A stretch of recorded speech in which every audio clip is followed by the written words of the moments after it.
I can't let nothing get in my way. I know you hear me when I pray.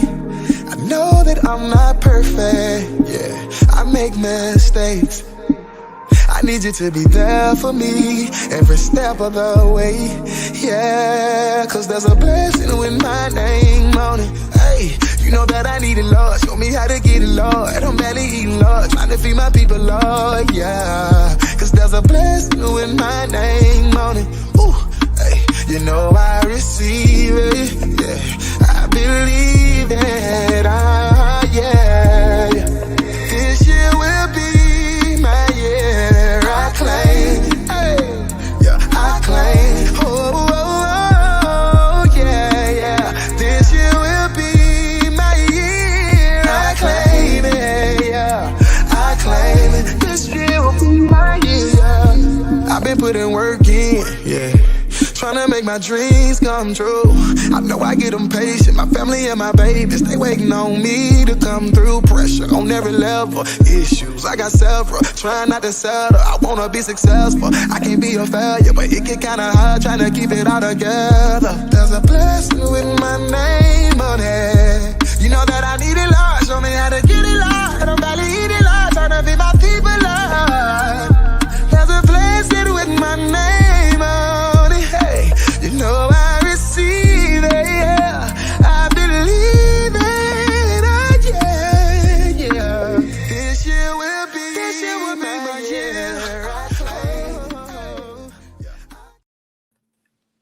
I claim it, I claim it, I claim it. This is the year, baby. Good morning, good morning. It's Monday. Yes, I'm super excited to be here this morning, baby. Fresh off a phenomenal weekend. It has been great because outside of us doing what we do, we got to do it together. So listen, that was the most favorite part for me, is being able to see my sisters, honey, live in the flesh, to get hugs and to chat and to cut up like we do. If y'all don't know, baby, we can't nobody cut up like the Fab Five. So we had an amazing weekend, but I don't want to steal too much of the thunder. I'm going to throw it to you, P, and let you do what you do, ma'am.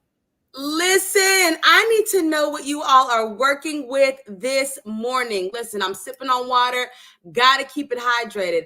But have you all heard that my first pre-marriage love, okay, Usher is headlining the Super Bowl? Baby, when I found out that news, I was like, hey, okay, yes. Usher? Why?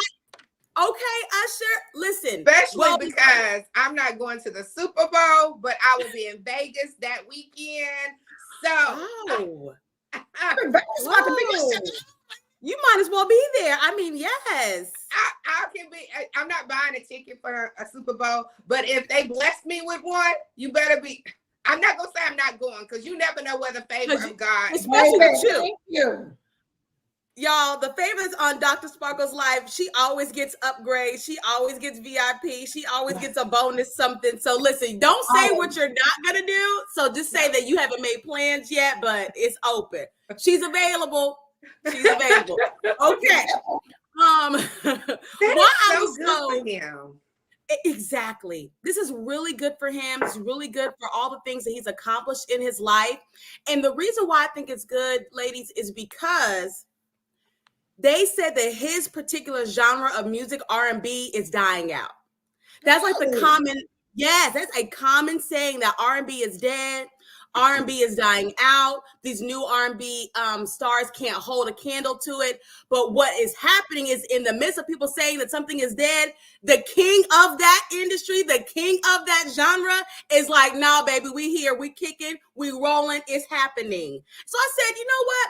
We need to sip on that this morning. The area that you think is dead, oh, baby, it's alive and kicking. So can we just toast to that? It's alive and kicking. Whatever God sent you here to the earth to do, it's alive and kicking. May the emails come in. May the phone calls come in. May the text messages roll in, asking you to be at the top of the game, doing what people said was dead.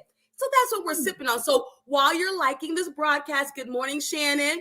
Good morning, Cynthia. Good morning, Tiffany. While you all are watching and commenting, go ahead and share this knowing that, listen, what God has for me is not dead. Oh, baby, it's not over. We're not dying out. This isn't a dying breed, okay? We are living and growing and getting further into what God has for us. Boom. So listen, let's talk about I love her, a toast to her this weekend. Oh my God, honey, this weekend, Dr. Sparkle Osborne, Sparkle Tanika Osborne, showed out, brought amazing women together to just love on themselves. She loved on everybody, and it was breakthroughs. How do you feel about that? You can hear you on mute. Let me throw out. I had the opportunity to meet some people. Let me shout out Miss Cynthia Lewis. I had the opportunity to meet her. You know me. I'm talking to people. I'm loving on people. I don't care what your name is. I'm just loving on you because that's just what I do. But it was just, people took out time for themselves. Like, that's so important. I had them turn off them phones, disconnect from the world, and just love on them. So yes, on Facebook and all that kind of stuff, you never see the actual experience. You only see a bunch of selfies and pictures, because we have to learn how to make a point. I'm not available from 12 to 5. Don't call me. Don't ask me. If somebody's dying, tell them to the hospital. Let the doctors take care of them, and it will be okay. And after my 5 p.m., I will come to the hospital. I will love on them. I will do whatever. If my child, I'm just saying, this is so important to take out time for you. And that's exactly what we did. We took out time and loved on one another, did our mirror talk, did our greatness. It was just so phenomenal. So I want to say again, thank you to everyone that came out, and those that didn't get the opportunity to come out, but you still prayed for us. I want to say thank you to you as well. It means a lot, and I can feel the love. But again, Fab Five was in the house. Each one of my sisters was there. You hear what I'm saying? Each one of my sisters had my back. Y'all don't know how important that is. When people have your back. Terry, I need you to, Terry, come to my room real quick. She's like, okay, hold on. Let me get my pen and paper out. So it was nothing, because she was like, I need to make sure that this is great. So whatever I need to do, I'm doing it. Regina, no, turn around. Regina's trying to get to her room. No, I need you. No, she like, okay. But that's what it's about. We have to be willing to help one another, despite what we have going on, despite where you need to be. Stop for a moment and help one another. And that is love. That's love. That is love. That is love. Thank you so much, Sparkle. I'm telling you, it was a beautiful, beautiful, beautiful opportunity for the ladies to get together, and they really showed out, and it was just breakthroughs all over the place. So it was phenomenal. But listen, y'all, we're gonna move forward because our guest is here today. Listen, we have a special guest on this morning, and I am just she's somebody special to me. When y'all get to listen to her, y'all gonna see why she's so special. But we're getting ready to introduce Natashah.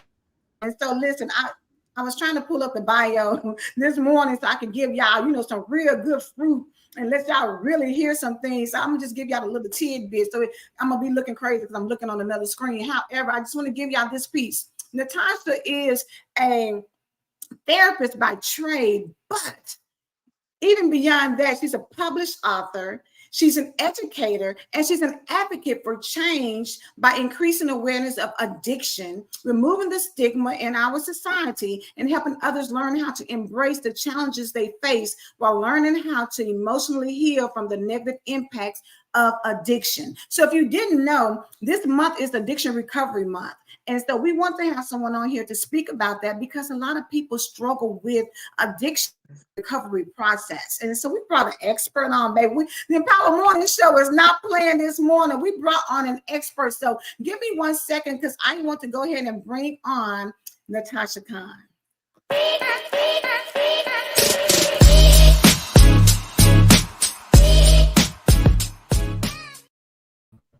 Good morning, Natashah. How are you? Good morning, ladies. How are you? You guys are so beautiful. Good morning. Super excited for you to be here, looking beautiful as always.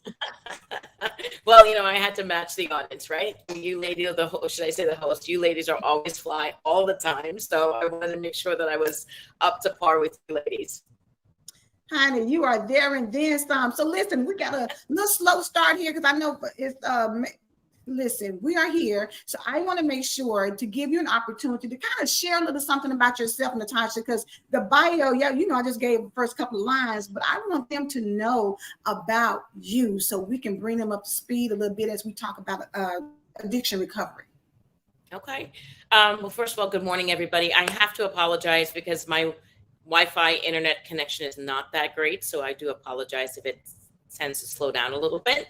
But my name is Natashah Khan, and I have been in the field of mental health and substance abuse now for about 24 years, 25. And I'm also a woman in recovery as well.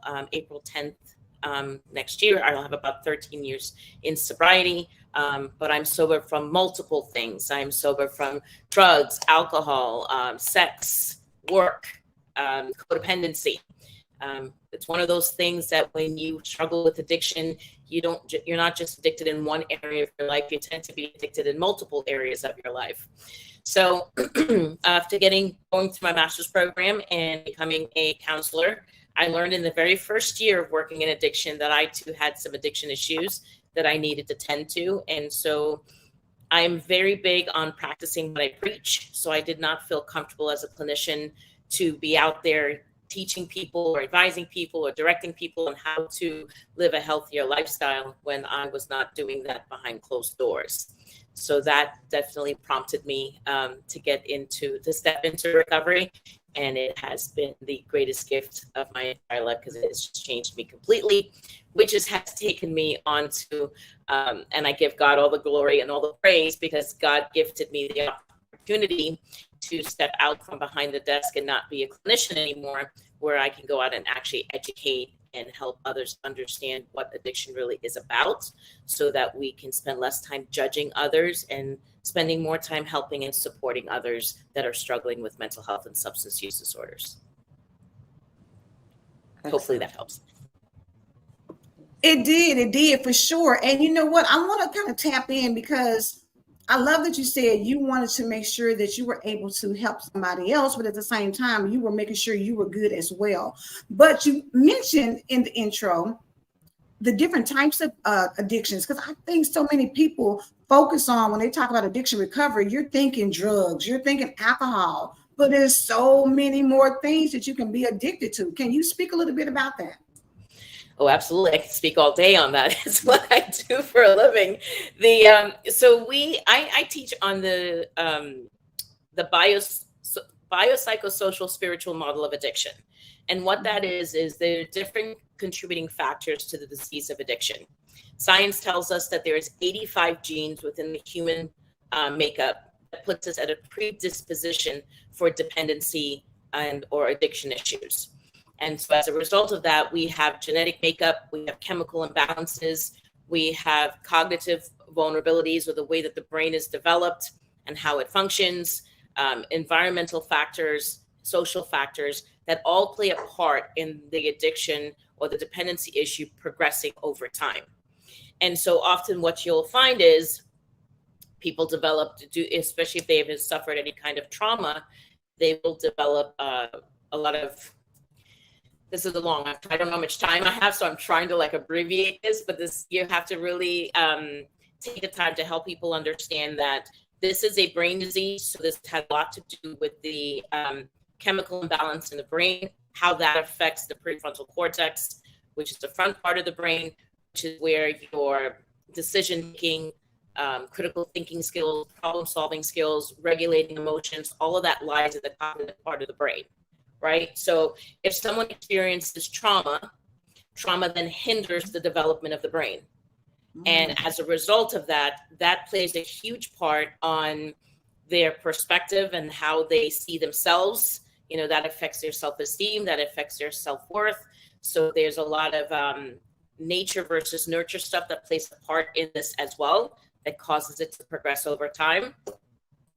What you'll find is, as a result of trauma, people then develop trauma bonds. I think you guys have heard that word used a lot before. Those traumatic bonds tend to lead to very unhealthy and toxic relationships, whether that's with a partner, whether that's with our parents, whether that's with our siblings. And that actually really develops codependency, which codependency is really the primary addiction issue most people deal with, and drugs and alcohol actually comes later. So there's a lot involved in this that people need to understand, because addiction is about emotional disconnection. So when we are we are designed, we are created to connect. We are created to attach. But due to trauma or due to dysfunction or chaos in our environment, we tend to attach in unhealthy ways.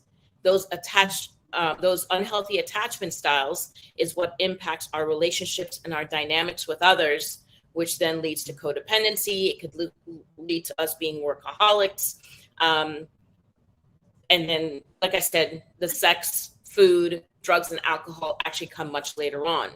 But we've lived in a society for so long that stereotyped addiction and says you have to be a drug addict and an alcoholic to be an addict, or you have to be chronic with this illness in order for it to be problematic.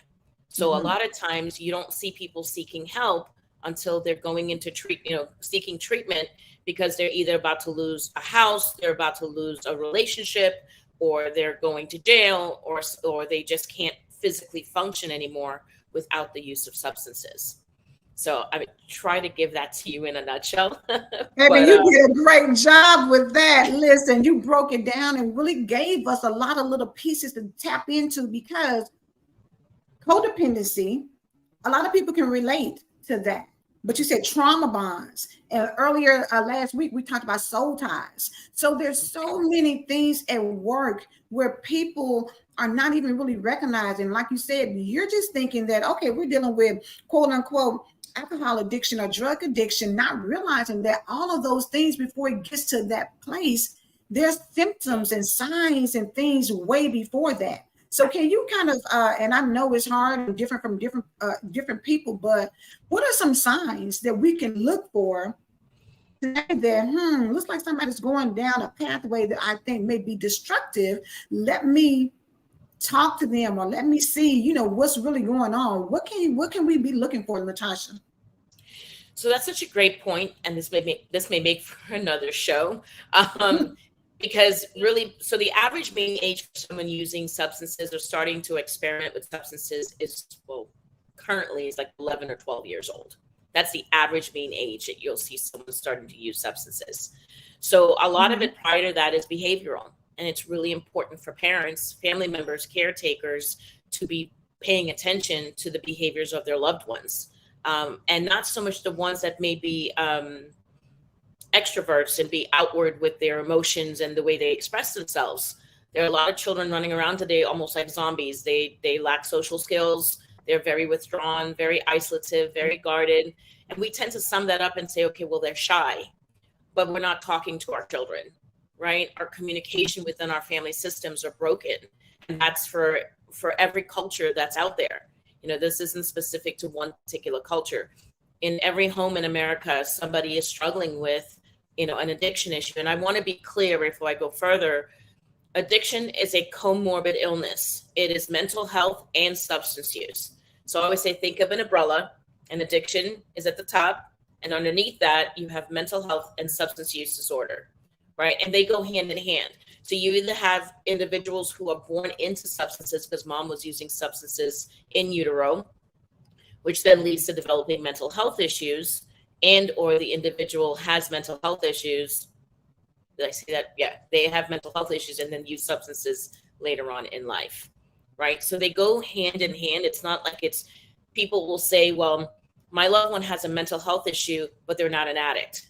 Well, they should stand corrected because they are addicts, right? It's all part of the addiction umbrella. And most oftentimes, I think what we're seeing in our society today is mental illness. So what causes the mental illness? Well, if we start with the biological, there's DNA, there's genetic makeup, there is chemical imbalance in the brain. So low dopamine, low serotonin in the pleasure center of the brain within the amygdala, which is in the stem of the brain. That plays a huge part. That low dopamine, low serotonin plays a huge part in how the front part of the brain is developed. So now you have a child with an underdeveloped brain. They now have learning disabilities, cognitive vulnerabilities, right? You're talking about your ADD, your ADHD, comprehension, inability to read, sometimes write, literacy issues. So when you talk about signs and symptoms, these are some of the things we need to start paying more attention to, rather than just saying, Johnny's slow and Johnny's not able to read yet. Or, we tend to be so quick to just want to label our children or just sort of tag them and put them in a category, but not realize we're not paying attention to them developmentally as they go through the different stages of their lives. So that's powerful. Behaviors are huge. Attitudes are huge. Checking in with your children emotionally. We tend to not do that a lot. I talk a lot about from the culture in which I came from. I'm from the Caribbean, and, we didn't talk about emotions. If you had it, you just kind of shook it off and you just kept it moving and you did what you needed to do. Right. When children have an underdeveloped brain, and in the prefrontal cortex, we have something called the emotional regulator. This, as you grow older, your brain will this part of the brain will grow. Your environment is to teach you how to deal with emotions. So between that part of the brain developing and in nature, you're learning on healthy coping skills on how to deal with emotions, then you can learn on how to be emotionally balanced, right? But if the brain is underdeveloped and you're not learning healthy coping strategies on how to deal with your emotions, now you're going to have someone who's emotionally unstable. And I hate to say this, but there's too many people, young and old alike, that's running around in this world that are emotionally unstable, but act like everything's fine and everything's okay. So that is such an understatement, because you're absolutely right. I know everybody can identify with somebody that we know now that is exhibiting that behavior. Terry, I'm going to throw it to you because I know that you're in the school system. You work with children, and I'm sure a lot, because I saw you shaking your head when Natashah was talking about it. Can you share a little bit about your experiences with that?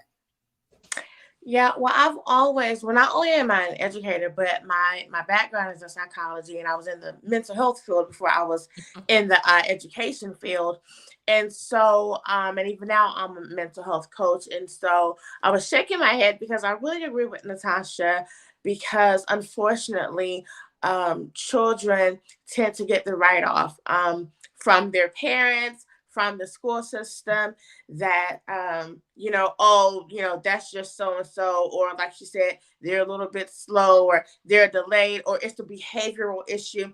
And we don't often, and because now there's just so many, it's more issues than there are people to deal with the issues. So I feel like they get the bad end of it, because there's not really a whole lot of people saying, well, let's tap into that behavior. Why are they doing that?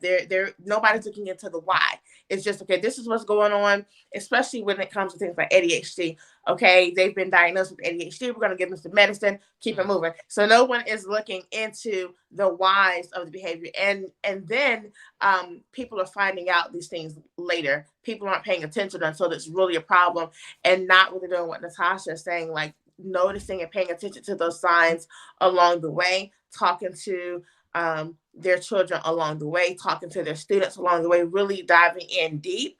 Pay attention when you ask your children how their day is, and listen to how they respond, not just as part of the conversation because you're on the way home from school and how was your day and you're doing something else. Really listen to them, because those are things that can really inform you about where they are in their own space in life, and you know, we don't often do that because we're busy and it's life and, you know, whatever. But then 12, 13, 14 years old, we start to see other things, and it's like, oh my gosh, all of a sudden this is happening. But it wasn't really all of a sudden. There were signs along the way. So I was with Natashah all the way, that we need to dive deep and dig deep early on to maybe get to some root of the things before it's staring us right in the face. So, and hence the reason why Reverend Pat Flowers gave my podcast the name Getting to the Root of It, because that's exactly what I do. I get to the root of it, right? Rev Pat always coming through.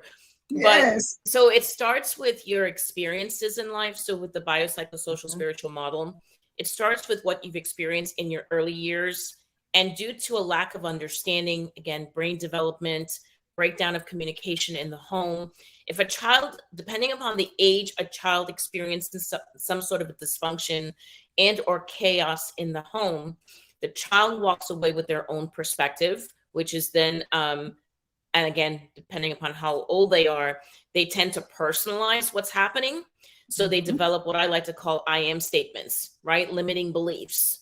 Right. Yeah. So I always use divorce as an example. Child grows up in a divorced home and is separated, and the child may think, well, it's my fault, right? I'm not good enough, or I'm a bad person. So they're not understanding. And again, culture plays a lot with this. Generational customs and norms plays a part in this, because there are some family members that feel that they shouldn't have to tell their children anything, right? There are those that tell their children everything. And it's like, can we please find a happy medium between all of it, just to see how the child is doing based on whatever's happening in the home. So the child now walks away with a perspective, and it's only their perspective. It's not based on all the facts, right? It's based on where they are developmentally and how they're understanding the situation. Though that limiting belief then drives how they're emotionally feeling. Now, remember, if the brain is not, the emotional regulator is not developed properly in the brain, and the child does not have healthy coping skills, now the child has emotions they don't know how to manage, and they're holding on to those emotions, right? And I always say we take those emotions and we store them on a shelf, right, within us. And a lot of us are of the belief system, if I'm not thinking about it, if I'm not feeling it, then I don't have those emotions anymore. And that is not true. So we harbor those emotions, and those emotions is what Terry's talking about, that drives that behavior. And everybody wants to say, well, the child is behavioral. And that is my biggest pet peeve, whether the child is 2 or the child is 22 or even 42, right? Behavior makes sense in context. So it's a line I have for my business partner with our practice that we have. If you pay attention to the behavior, and Terry said, understand the why, at the end of the day, it comes down to individuals who struggle with mental health and substance abuse issues, struggle with low self-worth and low self-esteem, right? And I'm speaking also from experience. It's growing up in an environment, and this is not to blame my parents. They're great people, but growing up in that environment, growing up in that culture, coming from a different country, I had my own perceptions of things and didn't really understand things. And I walked away believing that I was not good enough, that I was not lovable, that I was not smart enough. And so that's why I worked hard in school. That's why I excelled in school, because I wanted to prove to myself that I was a smart person, or that I was a good enough person. You know, Angela, you know me well enough. It took me a minute to do my podcast because I lacked the confidence in being in front of the camera, right? Right. When you texted me this morning, I was spending 20 minutes with lighting and where I was going to sit, because we just moved. Like it's a whole thing for me. And I'm still working on that, almost 13 years sober. And I'm still working on those limiting beliefs. So imagine someone who doesn't have the tools that I have, right? And walking around not feeling good about themselves. It's one of the reasons why I love you guys' show, and I love you ladies' energy. You guys bring the heat, you bring the energy, you bring it all every single day. But there are a lot of people out there in the world that don't wake up that way, right? And they can't even function throughout the day of thinking one positive thing about themselves. And I always say that people who commit suicide as a result of mental health, they die from a broken heart. They die from a place of emotional brokenness where they just don't know how to believe in themselves, or they didn't they're not in an environment where others believed in them as well and give them the support that they needed. So it's such a complex illness, and it's, like I said, it's not just one thing that contributes to it, and it's also progressive. So something that starts off as experimental can 20 years from now become a chronic issue for someone. And that's another thing that's happening in our society, with people thinking like, well, it's not a big deal right now, but it can be a big deal 10 to 15 years from now. Listen, let me say this. It is 7:30 and time has went by so fast. But this is such a rich topic because it's something that we deal with all the time. And again, we want to go back to the root, because a lot of times it can make a difference how you handle someone in the beginning, instead of trying to figure out to a really deep place. And so, Natashah, we're just going to have to do you like we do every other guest that comes on here. Let's bring you back. So don't leave when we get off here. Let's talk about when we can get you back this week, because it's just so important and it's just such a good topic. And, you know, even though they highlight different months to highlight different types of things, and I know September is addiction recovery, every day is the day that needs to be highlighted when it comes to that. Every day is a day that we need to pay attention to our children, pay attention to the adults in your life, pay attention to yourself, you know, mainly. But Natashah, again, thank you so much for being on here. We really appreciate it. And if you would, before we get off, Natashah, would you just let people know how they can connect with you? Because I'm pretty sure that sparked some interest in some people who may want to reach out and really have a further in-depth conversation with you. Thank you. They can reach me they can check out our website at collaborativehealingpartners.com. Again, that's collaborativehealingpartners.com. I'm having a slow brain this morning. Or they can email me at empoweredvoices45@gmail.com. Yes, make sure you all connect with Natashah. We're going to try and have her back on. But before we leave here, listen, tune back in tomorrow for Testimony Tuesday. We're going to continue this conversation because it's such a deep conversation that needs to be had. And then, of course, Reverend Pat is coming up right behind us. I saw her making comments on the show, so thank you for being here. And she put on here, please bring her back. So that's the intention, Reverend Pat, to get Natashah back. I love her. We love Reverend Pat. So if all hearts and minds are clear, I'm going to go ahead and pray us out. We'll end the show, and then we will be back and see you all tomorrow. Heavenly Father, thank you so much for the opportunity to tap into some things that are going on in our minds and our hearts and our spirits, Father God. Thank you for bringing on experts like Natashah who can help us to just kind of break down some things to see it more clearly, God. And we just thank you for revelation. We thank you for the goodness and the grace and the mercy that you give us each and every day. And God, we just thank you for allowing us to have the Empower Morning Show so that hopefully we can help somebody, God. And that's the intention, is to just do good and do right by others. So God, we just thank you once again. In the name of Jesus, I pray. Amen, amen, amen.